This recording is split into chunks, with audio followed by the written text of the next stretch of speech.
За сайн байцгаана уу. За энэ өдрийн мэндийг хүргэе. За сайхан амарцгааж байна уу таадтай. За энэ удаагийнхаа лайв бичлэгээр Чех орны тухай их чинь ярьж өгөх гэж байна. За Чех орны тухай ярихдаа хэдүүлээ өнөөдөр Визенская служба буюу одоо хууль зүйн яамны мэдлийн одоо цагтан хориг төв буюу шоронгийн тухай таадтай бас төлөвлөх гэж байна. Бас сонирхолтой байх болов бас мөн таад маань бас мэд шаардлагатай ч юмнууд бас байж магадгүй тийм ээ бид нар ч усын уул ёсын дагна гэж байдаг тийм болохоор бид нар бас тухайн оронд ямар нөхцөл байдлаар хэрхэн яаж одоо заавал одоо хуулийн мөрдөж амьдрах тухай хэдүүлээ бас мэдчих хэвээр болов гэж ингэж бодож байна. Тэгээд таадтай бас сонирхолтой журмаар энэ бичлэгийг хийж байна. За цагтан хориг төвг бол нийтдээ Чех Будапешт Чех улсад бол ерөнхийдөө бол нэг 10 байдаг юм байна. Жинкнээс одоо шорон гэх утгаараа буй том объектаараа бол 25 хотод тов суурин газар 25 одоо барилга байна. Цагтан хориг төв бол нэг бүх ил том 10 том хотодтой байна. Пилзен, Прага, одоо тэгэл Острава, Брно гэлтэй Храдец Кралова гэх хамгийн том хотуудтай бол цагтан хориг төвөнд байж байдаг. 25 одоо тэр шоронгийн одоо том объект барилгууд нь бол ерөнхийдөө жижиг том нийлээд 25 байт юм байна. За тэр нь бол Пардубиц, Пилзен, Светлана, Цазови, Брецлав, Карвина, Белошица гэдэг одоо зарим хотын нэрийн болоод би өөрөө сонсоочгүй газар бас зөндөл байт юм байна. За мөн хууль зүйн яамны мэдлийн одоо средний отборный училище гэж бас байдаг юм байна. За тэр нь бол дандаа цагтан хоригдож байгаа, ял эдэлж байгаа хоригдлуудад зориулсан одоо манайхаар бол одоо техник мэргэжлийн сургууль гэж бас байдаг юм байна. За тэр нь бол үндсэндээ нэг 10-аад хотуудад хуваарлагдсан одоо энэ техник мэргэжлийн хоригдож байгаа хүмүүс зориулсан юм сургуулийн боловсрол эдлүүлэх тийм ял эдэлж байх хугацаанд сурч боловсруулахад одоо чиглүүлсэн одоо ийм арга хэмжээ бас зохион байгуулагддаг юм байна. За эдгээр нь бол бас л одоо Пардубицад байдаг юм байна, Страж Подральским гэж байдаг юм байна, Прибрам, Светлана Цазови, Херманик, Пилзен гэх мэтчлэн 10 хотод эдгээр барьшилдаг юм байна. За тэгэхээр хоригдож байх хугацаанд янз бүрийн юм хийж сурах тэгээ ойтол хийх, гагнуур хийх, барилга барих ч гэдэг юм одоо 9 шидэл юм заадаг байх л та. Техник мэргэжлийн сургууль хэлбэрээр байдаг юм бол гэж ингэж ойлгож байгаа би бол. За Будапешт Чех улсад одоогийн байдлаар яг хоригдож байгаа 5 сарын 5-ны сая 2025 оны мэдээллийг чинь харлаа. Яг тэгвэл энэ Визенская служба Чешской Республики гэдэг ийм албан ёсны том сайт нь байж байдаг. За тэр сайтнаас үнэн боттой мэдээлэл би авч таадтай орчуулж хүргэж байна. Одоогийн байдлаар бол 19646 хоригдол байгаа юм байна. За тэгээд 5 сарын 5 гэхэд 216 хүн нэмэгдсэн гэж байна. За гадаад хоригдол бол 1652 дээр 57 хүн нэмэгдсэн гэж байна. За ажил хийж байгаа ял эдлэх хугацаанд ажил хийж байгаа хоригдлын тоо бол 7321 байгаагаас дээр нь сая 213 хүн энэ ажлаас чөлөөлөгдсөн гэж байна. За тэгээд эмэгтэйчүүд мөн эмэгтэй хүн 1743 эмэгтэй бас ажил хийж эхэлж байгаа юм байна. Ял эдлэх хугацаанд ажил төрөл хийж байгаа юм байна. За Чехийн шоронд YouTube одоо энэ шоронгийн тухай бас нэг юм мэдээлэл би бас ингээд сонирхоод уншаад явж хахад YouTube дээр бас нэг юм орны дандаа шоронгийн амьдралыг аягүй тийм сонирхож YouTube-ээр тийм блогер тийм залуу байдаг юм байна. Орны тухай. За тэгээд тэр залуугийн бичлэгээс ингээд хараад байсан чинь Чех бас байсан. За тэгэхээр тэр Чехийн тухай тэр бол одоо Чехэд бол шоронд хоригдчихсэн нэг залуугаас бүр ярилцлага аваад тэр залуу нь өөрөө бүр яахаггүй ярьж инлээ. Өөрийнхөө яг хэрхэн яаж би хоригдож байсан тухайга бусадтай хуваалцж байна гэд ингээд ярьж илээ. За тэгээд Минск хотын одоо иргэн англи хэлээр маш мундаг мэдлэгтэй инженер техникийн бас мундаг боловсролтой юм залуу 2007 оноос 2010 он хүртэл одоо Прагт амьдарч ирсэн ийм залуу байгаа юм байна. За тэгээд баригдсан тэр баригдахдаа гол нь юу хийжсэн гэхээр кибер халдлагаар одоо баригдсан юм байна. тэр залуу ярихдаа бол яг кибер хандлагын одоо яг ийм орсоор яригч хүмүүс Чехэд бол үндсэндээ 1020-од байдгаа гэж ярьж байгаа юм. Ямар олон байна те. 1020-од хүн кибер хандлагаар одоо орлого олж одоо хууль бусны үйл ажиллагаа хийдэг одоо ийм хүмүүс байдаг юм. За тэр нь ихэнх нь дандаа орсоор яригч байдаг гэж байна. За 2009 онд гэр бүлээрээ одоо Чехэд нүүж ирээд за тэгээд одоо энэ үйл ажиллагаагаа явуулж ирсэн юм байна. За тэгээд тэрнээс тэр YouTube блогер тэр залуу асууж байгаа юм л да. Та яаж баригдсан бэ гэсэн чинь бидтэй цуг хамтарч байсан нэг залуу урваад бидний мэдээллийг цагдаад дамжуулсан. Тийм учраас бид нар баригдсан. За та нар яаж орлого олж ирсэн гэсэн. Бид хувь хүмүүсийн хувийн мэдээллийг дамжуулж авч тэгээд хулгай хийж эхэлж байсан. Маш их хүн хууртж байсан биднэрт. Хүмүүсийн итгэл дээр бид нар цэвэр тоглолт хийдэг байсан гэж ярьж байна л. Маш их ашиг олж ирсэн. За тэгээд нэг л өдөр бид нар хаана байгаа газрын маань тодорхойлцсон байсан. Мэдээч хэрэг цуг ажиллаж байсан нэг маань ингээд бидрийг цааш нь матсан учраас нэг л өдөр бидний гэрэл унтраад шүн тэгээд гів гинт баахан цагдаа нар, операторууд, сурвалжлагч нар, Интерполийнхан тэгээд орчуулагч нар гээд маш олон хүн орж ирээд бидрийг баривчилсан гэж ярьж байна. За тэгэхээр энэ дээр бид нар юу бодож явах хэрэгтэй юм гэхээр энэ хувийн мэдээллийг бид нар маш замбраагүй хүмүүст ерөөсөө хэрэгжиж өгч болохгүй. Тэгэхээр энэ хараа энэ олон хүн зөвхөн хувийн мэдээлэл дээр тоглолт хийж маш их ашиг олдог байсан тухайн энэ залуу ярьчлаа. Тэгэхээр энэ кибер халдлага гэдэг чинь тийм аюултай. Одоо бүх юм одоо энэ гар утас одоо нэг банкны дансны мэдээлэл те нөгөө нэг карт март одоо бүх юмар чинь одоо ингээд хүмүүс банкнд байгаа мөнгө чинь ороход бүр амархан болцсон одоо энэ нийгэмд амьдарч байгаа хэрэг бид нар тийм болохоор хувийн нууцлалыг даанаагүй фейсбુક нууцлалыг кодыг байн сольж байгаа ч гэж ингээд бид нар анхааруулдаг шүү дээ цагдаагаас энэ чинь бол цаанаа ийм нарийн бас утга учир байна шүү дээ. Тэгэхээр хүн хувийн нууцлалаа маш өндөр байлгахгүй бол ийм аюултай байдаг юм байна гэдгийг бас би энэ дэр бас бодож илээ. За тэгээд тэр залуу цааш нь юу ярьж гисэн? Анх яг энэ кибер халдлагаараа би баригдахдаа 39 жилийн ял авах юм байна гэж анх надад танилцуулж байсан боловч би тэгээд тэр хугацаанд бол ягаагүй маш цөөхөн хугацаанд амьдарч аваад гарсан, шоронд байж аваад гарсан. За тэн дээрээс би юу олж харсан гэхлээр Чех шорон бол яг Орос, Украины шоронгоос бол нэг их ялгахдаггүй гэж хүмүүс ярьж байсан гэж. Бүх юм нь маш чанга, дэглэмтэй. Систем нь нэг. За тэгэл тэр коридор бүрт нохой байдаг нь их сонир санагдчихсан гэж ярьж илээ. Коридорын мухар болгонд нэг нохой байнгын байж идэг байсан. За шоронгийн харгалзагчтай бол ямар ч ярих боломжгүй. Хэрвээ ярих юм бол заавал зөвшөөрөл авч ярьдаг байсан. Тэгэхээр харгалзагч нартай бол ерөөсөө контакт үүсгэх хориотой байсан. За камерт бол би хоёулаа байсан. Гарах нөхцөл бол ерөөсөө яг гэр бүлийн хүмүүс ирэх юм бол нэг уулзуулдаг, салхилуулах цаг авдаг. Тэр цаг салхилуулах цагандаа бол гардаг байсан. Волейбол тоглодог байсан, сакс тоглодог байсан гэж байгаа. Өдөрт 3 удаа хоол бол нөгөө нэг хаалгаараа бол оруулж өчөөсөн гэж байна. За тэгээд Чехийн шоронд Украины маф маш хүчтэй байсан тухай энэ залуу ярьсан. Орос их хүчээ, орос хэлтэй хүн бол энд бол их байсан. Дээр нь Львов, Киевийн хулгайчууд аягүйх орцсон гэж ярьжсэн гэж. За тэгэхээр гаднаас одоо Чехэд маш их орж ирээд бас гэмт хэрэг маш их хийдэг байсан байна шүү дээ, тийм ээ. За тэгээд шоронгийн харгалзагч нар бол украинчуудынхаа өвгөнд их ордог.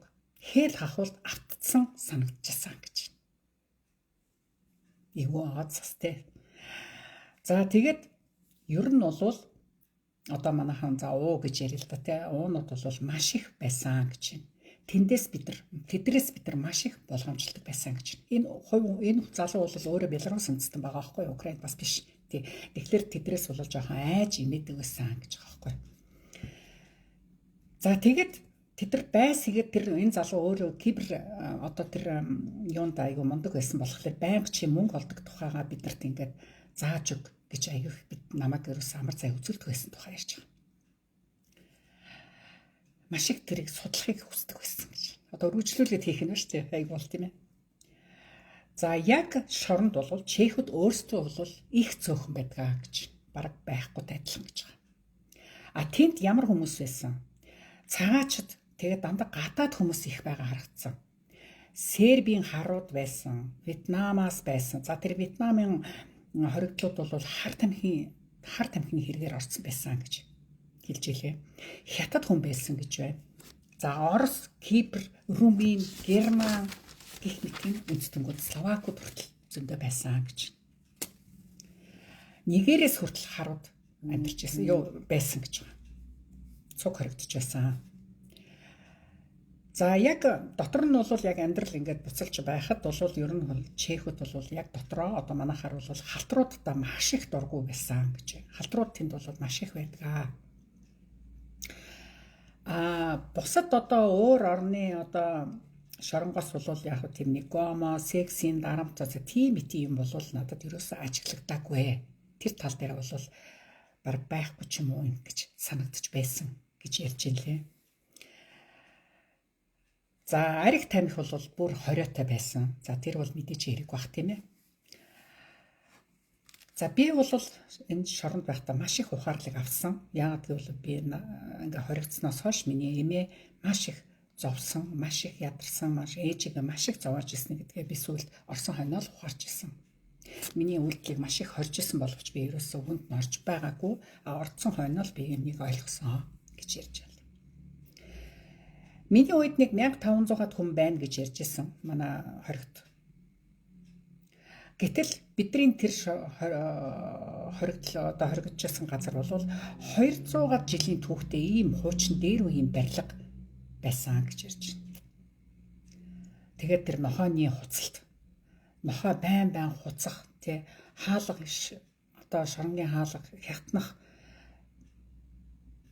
тийм байдал нь аимшиг юм байсан гэж ярьж байна.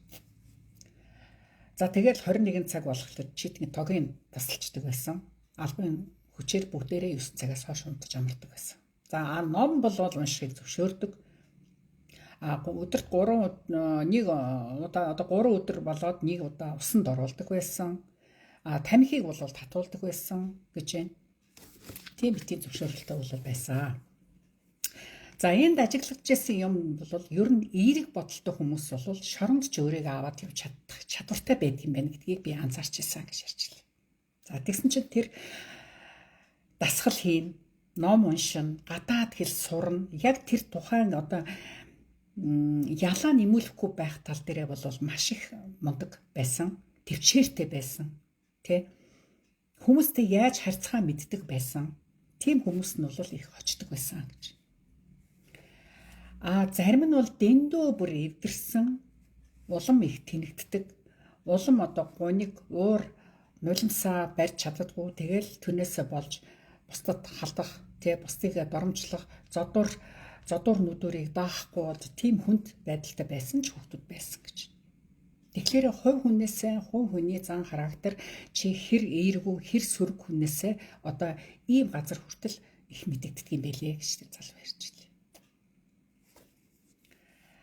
Тэгэхээр одоо хэлж штэ тий. Зарим нь бол одоо тэр цагаан одоо камерт байх хугацаанд бол гадаад хэлийг хүртэл сураад авах одоо тэр цаг минут болгоныг зөвөр ашиглаад тий дасгал хийгээд ингэж байж хаа зарим нь бол зодон цохио хийгээл зарим нь одоо аль болохгүй юм хийсээр агаад ялаа нэмүүлдэг одоо тийм хүртэл их том асар их том ялгаатай байсан гэж байгаа хувь хүмүүсийн хоорондох ялгаа. За ер нь бол Европ дотроо Чехийн шорон бол хамгийн муу нөхцөлтэй гэж ярьдаг юм байлээ гэж. За мэдээж энэ бол шорон монгор гэсэд явдаггүй шүү дээ. Мэдээж энэ яваагүй л байж байгаа. Тэгэхээр хоорондоо хүмүүс чи их ярьцгаад юм байна л да. За Прагт тэгээд энэ залуу нэг иймэрхүү ярилцлага өгөөд тэгээд тэр нь YouTube дээр орсоор яригч нар бол таад бол ороод сонсож бас болно. Бас энэ залуу бол нэлээд олон тийм YouTuber-уудад ярилцлага өгсөн байлээ. Тийм. Ганц энэ залууд ч биш. За тэгээд Чехийн шоронгийн тухай ингээд судлаад үзсэн чинь Прагт бас нэг ойролцоо нэг сонин бас шорон байт юм байна. За тэр нь яадгүй гэхлээр засан хүмүүжүүлэх төв гэж ярьдаг. Тэр нь бол одоо үйл ажиллагаа явуулаад 6 жил болж байгаа юм байна.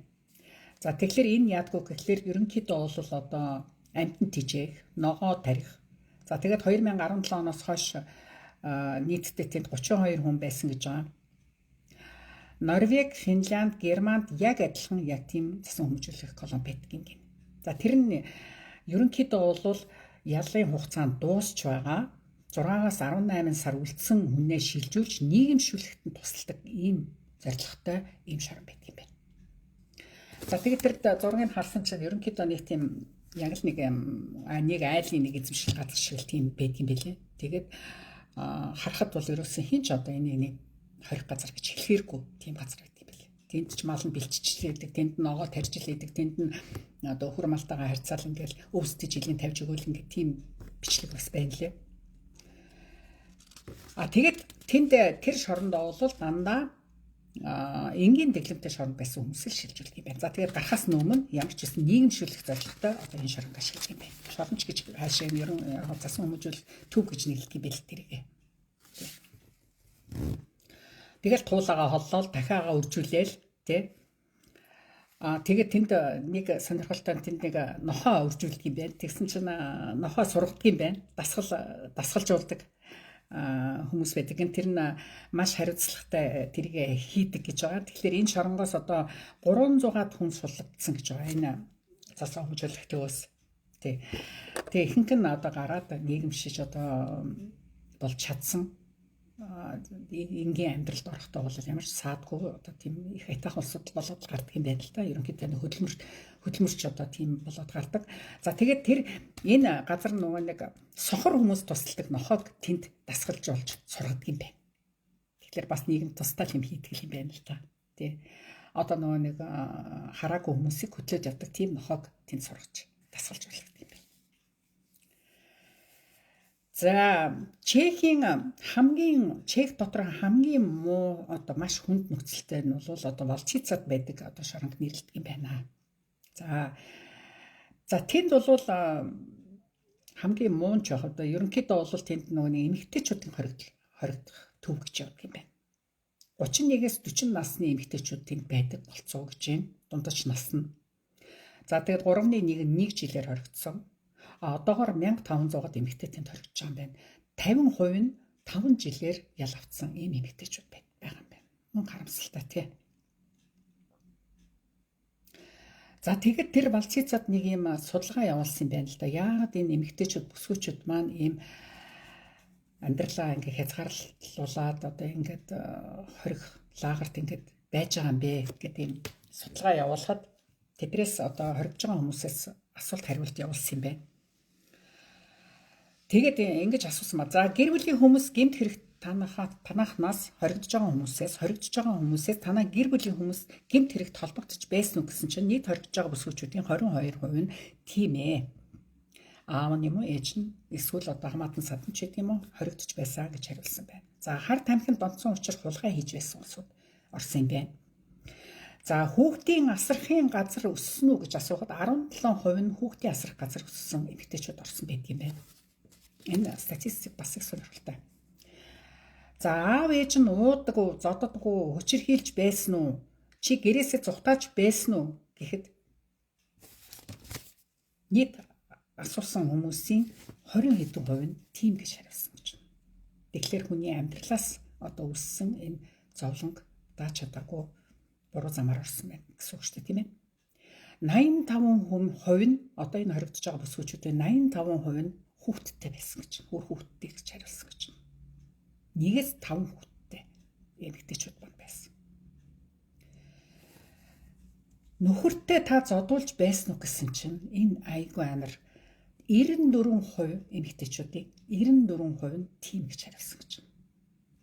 Амар ооц. Нөхөртэй зодуулж байсан эмэгтэйчүүдийн маань 94% нь одоо энэ хорих газар хоригдож байгаа. Амиа хорлохыг та санаарч байсан уу гэхэд 50% нь тийм гэж хэлсэн. Үхмээр санагдаж байсан. 50%. Одоо тэр 1500 эмэгтэйгээс ийм хариултууд ирчихсэн гэж байгаа шүү дээ. Аимшигтай байгааз. За тэгэхээр аав ээж нь уудаг, архичин, нийгэм одоо гэр бүлийн асуудал нь тийм амар хүнд хэцүү амьдралтай нөхөр нь юм уу нөхөртөө маш их зодуулдаг, нүдүүлдэг байсан. Тэ дарамтанд амьдарч байсан, амиа хорлохыг хүсэж байсан одоо ийм улсууд одоо буруу үйлдэл хийж одоо шоронд орсон байдаг юм. Аимшигтай. Ийм статистик судалгаанууд хийсэн байна. За тэгээд эдгээр эмэгтэйчүүд энэ хоригдлын газар бол статистик судалгаа хийж ер нь эмэгтэйчүүдтэй бол аль болохоор ингээд эргээд одоо суллагдаад нийгэмшиг тал дээр нь маш их үйл ажиллагаа явуулдаг юм байна. Дотроо бас засан хүмүүжүүлэх үйл ажиллагаа одоо сургалтын одоо арга хэмжээнүүд хийдэг юм байна. Тэ. За тэгэхсэн чи энэ дээр нэг сонирхолтой нь боловсралтай юу та гэхэд 10 жилийн боловсралтай бол манайхаар тэ 10 жилийн боловсралтай 98% дандаа сургууль соёлын боловсралтай хүүхнүүд байсан байна. Дээд боловсралтай гэсэн чинь 2% дээд боловсралтай эмэгтэйчүүд байсан байна. Бус нь дандаа бага дунд боловсралтай хүмүүс хүүхнүүд. Тэгэхээр дээд боловсралтай хүмүүс бараг ордгүй байх нь шүү. Тийм баавц сонь шүү бас. За тэгээд нэг иймэрхүү яг үедээ тухайн оронд нь амьдарч байгаа юм чинь ер нь бас нэг ийм бидний эргэн тойронд одоо энэ чиг улсад одоо энэ ийм харамсалтай бас амьдралтай улсууд бас зөндөө баггүй байдгийн байна гэж таадтай бас яг үедээ сонирхуулах чих таашаа. Ер нь бол нэг ийм мэдээллийг таадтай ярьж өгье гэж санагдлаа. Тийм. За тэгээд энэ дэр яг дүгнэлт хийхэд хамгийн гол нь бас за тэр нэг кибер халдлагын талаар бас бид нар дотороо бас бодолтой байх нь их зөв юм байна. Эний чинь хувийн мэдээлэл ингэж их ашигладаг юм байна гэж ойлгоод авчихад бас зүгээр байх. Хоёрдугаарт одоо янз бүрийн гэмт хэрэгт одоо ороход ер нь янз бүрийн дарамт, шахалт, одоо зодуур, нүдүүр эхнэрээ зодох ийм эвгүй байдал одоо хүнийг буруу юм хийхэд маш их түлхэц болдго юм байна. Хүнийг сэтгэл санаагаар зүгээр л унгаадаг юм байна. Амьдрах хүсэлгүй болгодог юм байна гэдгийг бас ойлгох хэрэгтэй юм удаа л гэж ингэж бодож байлаа. Маш гонигтай ийм мэдээнүүдийг уншиж суулаа. Тэ. За тэгээд дөрвөн таад мань тэгээд үнэлтэд хийнэц. Ерөнхийдөө нэг иймэрхүү мэдээллийг таадтай яллаа. За тэгээ маргааш ажлын маань өдөр эхэлнэ. Маргааш нэг өдөр тийм ээ. За тэгээ дараагийн бичлэг болчих баяртай. Тийм. Хамтдаа байсан энэ subscribe дараарай. Хичээгээ дэмжиж, жаахан YouTube блогийг дэмжиж дагаагүй нэг нь дагаарай.